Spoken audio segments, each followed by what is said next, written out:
tells me that goose-stepping morons like yourself should try reading books instead of burning them.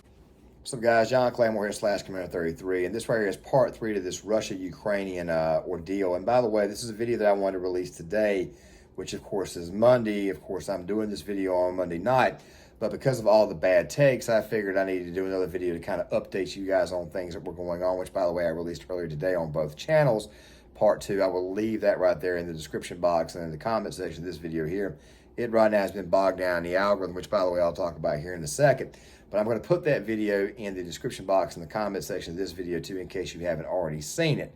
Now, what I want to focus on right now is just some of the things that circulated on social media. Now, I left in that video, I left a video from Lauren Chen and another video from Lauren Southerner to talk about the actual bad takes and what has been debunked so far. For example, the Ghost of Kiev story.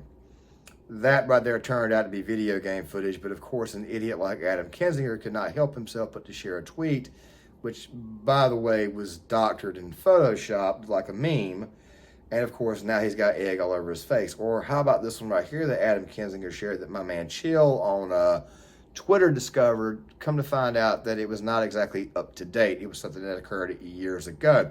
Another example, of course, would be that video that's been circulating around of that man putting his daughter on a bus to get out of Ukraine, which, by the way, even myself, I thought that was kind of heartbreaking, which, by the way, it was. But come to find out, that video was posted in 2014 during the Crimean crisis. So, a lot to get into here tonight, guys. But because of the algorithm, guys, make sure you guys, if you can, make sure you please hit that like button, hit that thumbs up button, so that way the video will actually upvote itself in the algorithm. Also, something else too.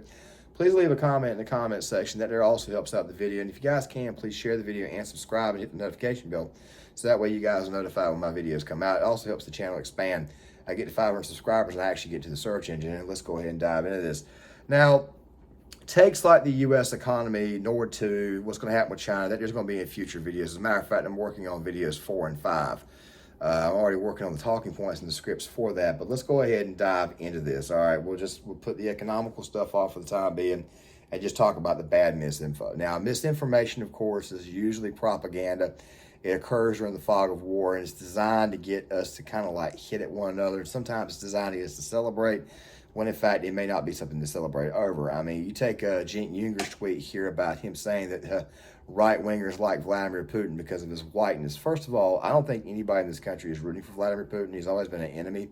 I don't think anybody is rooting for the global community either. As a matter of fact, you'll see why in this next round of tweets I'm going to show you towards the end of this video, why it is I don't think anybody really and truly is as, I guess, on their toes as you might think. A lot of people, quite frankly, don't approve of this ordeal, as I'll prove to you guys here shortly. But this whole entire thing started, and I'm going to say this right quick, and then I'm going to go back to the tweets. This whole thing, in my opinion, started because we chose to force someone's hand after we had removed sanctions, giving them the opportunity to take over. That being, of course, I'm talking about the Nord 2 sanctions being lifted. And Biden, of course, you know, basically capitulating all that right there for Putin to only step in and take advantage. And then now you got the Nord 2 pipeline back on. You practically forced this guy's hand. That's the reason why we're in this situation. Now, I said in the previous video, and this is what I truly believe, we should send weapons to Ukraine. We should send munitions. We should send supplies to Ukraine. But we should not put any boots on the ground, as you guys are seeing right now. We've decided to send more troops over there. 2,000, 5,000, 7,000 to Poland and Germany. I'm sitting there thinking to myself, why are we sending troops at a very, very low number? This right here is a god-awful idea. It's almost like you're putting those men out there to be target practice, which, by the way, would invoke an actual war. Now, if any one of our troops got killed in the process or got injured, yes, I would say bomb the hell out of Russia and go ahead and go to war, but don't invade Russia, because it's a very, very bad idea to do that. Attack them on the fronts that they're in, but it's never a good idea to invade a country like Russia, especially Russia itself, because of its vast land, not to mention its vast climate. And as I've stated before, it didn't work out for Napoleon. It didn't work out for the Poles. It did not work out for the Swedes. Hell, it eventually collapsed during the Tatar invasion, and at the same time, it damn sure did not work out for Adolf Hitler. Invading Russia is a very, very bad idea, so there's a bad take that I want to go ahead and get out of the way. But other things too. And, of course, this right goes back to these tweets. Rams Paul sent one out, and I think Rams Paul sent it out as a joke. I don't think he meant it, but a lot of people fell for it. Take a look at that tweet. You see that very, very beautiful woman right there? Okay. Supposedly she took out a whole tank battalion. Okay, well, I knew that right there was a bunch of crap because not one person could take out a tank battalion. Tank battalion's gotten, I mean, you've got the tanks that are sometimes in the 3 digits of some of these battalions, especially these Russian ones. And by the way, that tank is not a Russian tank. That's an M1A1 Abrams tank. That's the tank I used to ride on, okay? So we already know there's some bad takes out there. And I think that Ramspal was maybe kind of trolling people to see what they would do. And, of course, you got some people hitting the like on that right there that are usually pretty smart that, quite frankly, fell for this. Also, another thing, too, speaking of some of these takes, what about Zelensky? A lot of these photos of Zelensky were taken years ago. Now, Zelensky's not been president that long in Ukraine, and I commend him for staying. I commend him for doing what he's doing. But a lot of these were taken back in 2020, earlier last year in 2021 before the invasion even started. But then again, it would make a little bit of sense considering the fact that Ukraine has basically been at odds with Russia for a while over the Crimea, and they've been waiting on an invasion. Also, something else, too, is Occupy Democrats has found out, which, of course, he's now reversed his position again. He's now pro-gun control again. By the way, Occupy Democrats is a site, is a Twitter page that I just look at and laugh at because these people are just so dumb, you know what I'm saying? Obviously, handing out AK-47s to a population, even if they're not trained to do, even if not trained to really truly use that weapon, is still an advantage because it creates a risk factor for the Russian soldier when they're going in. So this is one of the reasons why the United States is almost uninvadable, because a lot of our gun owners are actually trained. They actually go to the range, they spend the money, they practice. We got a lot of vets here, myself included, that could actually defend themselves against an actual invader. Go back to that entire speech that Abraham Lincoln made where he said that none of Napoleon's army could ever take an actual drink from the Mississippi, because it's actually true. The United States has mountains. The United States has got a lot of forests. The United States has got a lot of choke points. The United States has got a lot of guns. It's got a lot of rural areas spread out amongst small little areas of actual cities. So no, the United States is not invadable. The United States is not invadable. It doesn't mean somebody might not try one day. I've always believed somebody would.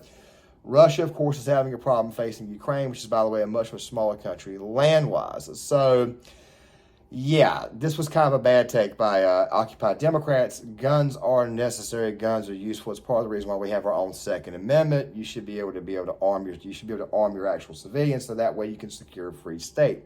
If you guys know what I'm saying. Let's go ahead and get back on topic. So what are some other stuff? John Kerry, you're talking about war, but yet he's over here talking about emissions and climate change. Back to Cenk Uygur, by the way. The Snake Island incident. By the way, this right here was actually debunked too. Come to find out that there was a go F yourself, but those troops didn't die.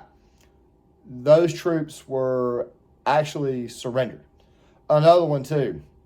A video that came out about Ukrainian soldier. If this right here is true, then he obviously paid the ultimate price, sacrificing himself to blow up a bridge. Now, I have a different mindset. I think that if a group of people are coming across a bridge and you're in a very, very well fortified position, it might be a good idea to allow half of them to get over and blow the bridge, so that way you can actually kill the targets in front of you, and then the other half is just stranded on the other side. But hey, the guy was very heroic. He was obviously a heroic act, and he should be commended for that. He should be honored for that right there. Also, something else too. Vitaly Klitschko, mayor. I mean, it may be Vladimir, but the Klitschkos are twins. But it may be. I mean, these photos were taken months in advance. People were sharing the photos as if to say they're very, very current, as if to say that they're actually on the front lines. We don't really and truly know that. That right there is the problem with the fog of war. This is one of the reasons why I put that Lauren Chen video in the comment section of the previous video, because she was actually debunking some of the false claims. Now, like I said, this does not mean this stuff is not going on. Obviously, it is. But a lot of people are sharing videos from 2013, 14, 15. I mean, dude, right now there's even a story out there about a bunch of Russian hookers. OnlyFans girls are upset they're not getting paid. I saw that right there in Rolling Stone. These stories that are coming out of this, some of these are absolutely monotonous, and it's absolutely insane, but it is to be expected during the fog of war. Now, guys, I am going to talk about the issues at home, the approval ratings, things like that right there. I'm going to talk about that right there in the next video, which, by the way, I will more than likely release with this video right here. I just made up my mind just now to talk about the current situation here at home at a later date. I'm going to go ahead and talk about that there in part 4. I'm going to go ahead and do that video right now here in a minute once I get done with this one here. And I'll more than likely release that video there on Wednesday instead as a part 4. China will be part 5 and NATO will be part 6. Guys, John Claymore here, Commander33. If you like the content, hit the like button, subscribe, share the video, sign off in the comment section. I'll see you guys later.